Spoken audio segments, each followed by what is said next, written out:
हे friends, आज हम लोग बहुत ही इंटरेस्टिंग टॉपिक पढ़ेंगे, शैव धर्म। शैव धर्म के बारे में आज हम लोग बहुत ही विस्तार से जानेंगे और वहां से बहुत सारे प्रश्न भी आते हैं परीक्षा में। देखिए, वामन पुराण में इनकी संख्याओं को कितना बताया गया है? 4 बताया गया है, जिनके नाम है शैव, पशुपत, कापालिक और कालामुख। शैव, पाशुपत, कापालिक और कालामुख संप्रदाय। पाशुपत की अगर हम बात करें तो सर्वाधिक प्राचीन यही है। इसके संस्थापक कौन है? लकुलिश है। इसके संस्थापक कौन है? लकुलिश है। लकुलिश का बोला जाता है कि गुजरात के कायारोहण में इनका जन्म हुआ था और इन्हें शिव का 28वां अवतार भी बताया जाता है लकुलिश को। इनके अनुयायियों को क्या बोला जाता है? पंचार्थिक बोला जाता है। सैद्धांतिक ग्रंथ की अगर हम बात करें तो इसका सैद्धांतिक ग्रंथ क्या है? पशुपत सूत्र है। बहुत आसानी से याद हो जाएगा, पशुपत और पशुपत सूत्र।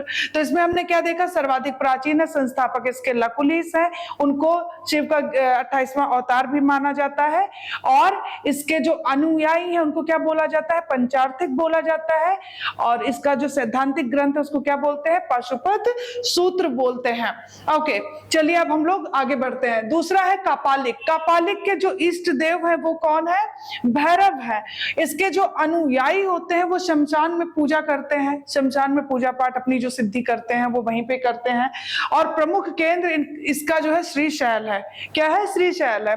इसका प्रमाण जो है वो भवभूति की कृति, भवभूति ने क्या लिखा है आपको पता है? मालती माधव। तो वहां से इसका प्रमाण मिलता है। ये भी क्वेश्चन कई बार आया है कि मालती माधव किसने लिखी है? भवभूति ने लिखी है।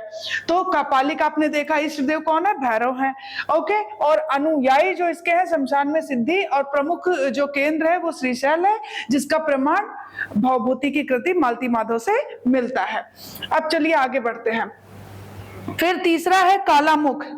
कालामुख संप्रदाय जो है इसे अतिवादी विचारधारा वाला संप्रदाय भी कहा जाता है। शिव पुराण में इन्हें महावृतधर कहा गया है। ये कई बार क्वेश्चन पूछा है कि शिव पुराण में किसको महावृतधर कहा गया है, तो आपको पता होना चाहिए कालामुख को कहा गया है। नर कपाल में, जो नर का कपाल होता है, जो खोपड़ी होता है, उसमें ये लोग भोजन करते हैं, उसी में अपना सुरापान करते हैं, उसी में ये जल पीते हैं। तो ये बात समझ में आ गई। और शरीर पर ये लोग क्या करते हैं? जो चिता का भस्म होता है वो पूरा लगाए रहते हैं। ठीक है, ओके। तो चलिए अब आते हैं हम अगले पे, लिंगायत। आपने सुना होगा लिंगायत, या वीर शैव कह लो या वीर शिव कह लो। ठीक है, दक्षिण भारत में दक्षिण भारत में यह प्रचलित है। जंगम भी कहा जाता है। लिंगायत को क्या बोला जाता है? जंगम भी बोला जाता है। दक्षिण भारत में इसका व्यापक प्रचार प्रसार करने का जो श्रेय जाता है, जो योगदान है, वो किसका है? नैनार संतों का है।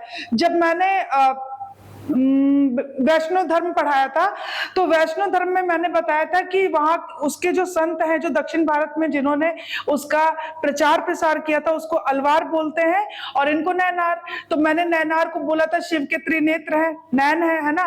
तो ऐसे ही नैनार और दूसरा जो बचा हुआ अलवार वो हो जाएगा वैष्णव। तो नैनार आपको समझ में आ गया, शैव धर्म से रिलेटेड है। ठीक है, लिंगायत, वीर शैव दक्षिण भारत में प्रचलित, जंगम भी कहा जाता है। और दक्षिण भारत में प्रचार प्रसार का योगदान नैनार संतों का योगदान है। इसमें कुछ नैनार संतों के नाम भी बहुत इंपॉर्टेंट है, जैसे मैंने वैष्णव धर्म में बताया था, है ना, आंडाल वगैरह का नाम जो कि लेडी थी।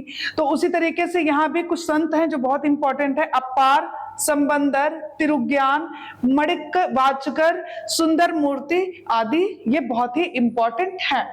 अब इसकी अगर हम बात करें लिंगायत की, तो इसके जो प्रवर्तक है वो अल्लभ प्रभु हैं और शिव, और इनके जो शिष्य अल्लभ प्रभु और उनके शिष्य नाम था उनका बसव, या कहीं कहीं आपको बासव भी मिलेगा।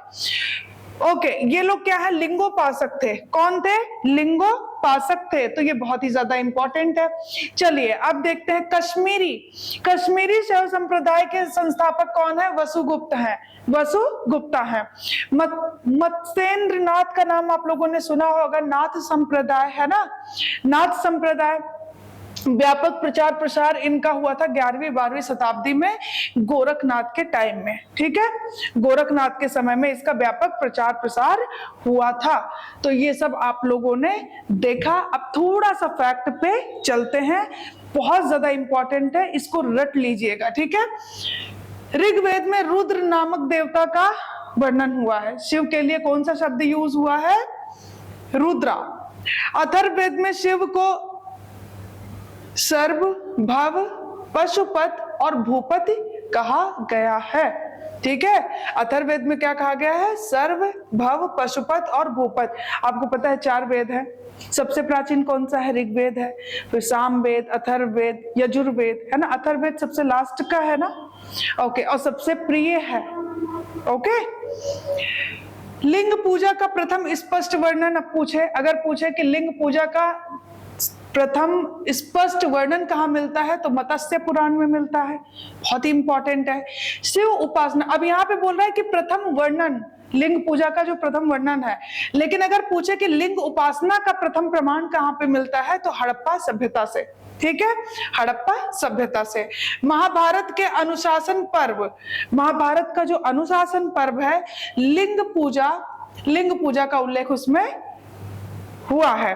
प्राचीनतम मूर्ति की अगर हम बात करें शैव धर्म से, है ना, तो प्राचीनतम मूर्ति रेणुगुंटा से गुडीमल्लम लिंग, कहां से? रेणुगुंटा, साउथ। ओके, तो इतने फैक्ट आपने याद करने हैं। आगे देखिए, गुप्त काल में सर्वप्रथम शिव एवं पार्वती, मतलब आधा भाग शिव का आधा पार्वती का, जिसको हम लोग बोलते हैं अर्धनारीश्वर, तो आधा शिव और आधा पार्वती की संयुक्त अर्धनारीश्वर मूर्तियों के निर्मित होने का प्रमाण मिलता है।